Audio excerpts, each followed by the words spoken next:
உண்மையில ஒரு அசன்ட்டுங்க. 2019 சிங்கிள் ஓனருங்க. எல்லாருமே டீசல் கொடுக்கறதுக்கு ஒரு வண்டி வேணும்னு எல்லாருமே சொல்லுவீங்க.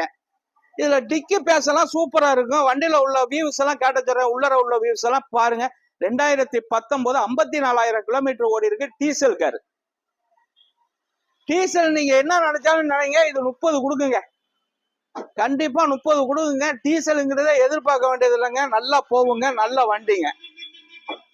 இதை இல்லாம இது பைனான்ஸ் ஒரு 3,50,000 ரூபாய் வாங்கி கொடுத்துறாங்க. இதுக்கு விலை வந்து 4,85 கேக்குறாங்க. 4,85 2019 4,85 கேக்குறேன். ஸ்கிரீன்ல உள்ள நம்பரை ஃபாலோ பண்ணுங்க. அதுல இருந்து என்னமோ பண்ணி கொடுக்கணுமோ அந்த அளவுக்கு நம்ம பண்ணி தரலாம். இதுக்கு பைனான்ஸ் 3,50,000 ரூபாய் வரைக்கும் லோன் வாங்கிக்கலாம். 3,50,000 அன்னைக்கு பாத்தீங்களா எப்படி கட்டு தரேன்னாங்க. 4 ரூபா வரைக்கும் வாங்கலாம்ல. சிவில் கரெக்டா இருந்தா 4 லட்சம் ரூபாய் வரைக்கும் வாங்கலாம். வண்டியை மிந்திக்கங்க. ஸ்கிரீன்ல உள்ள நம்பருக்கு கூப்பிடுங்க. யூடியூப் சேனல் பாருங்க. வணக்கம், உங்க எம்ஜிஆர் கரம்பக்குடி.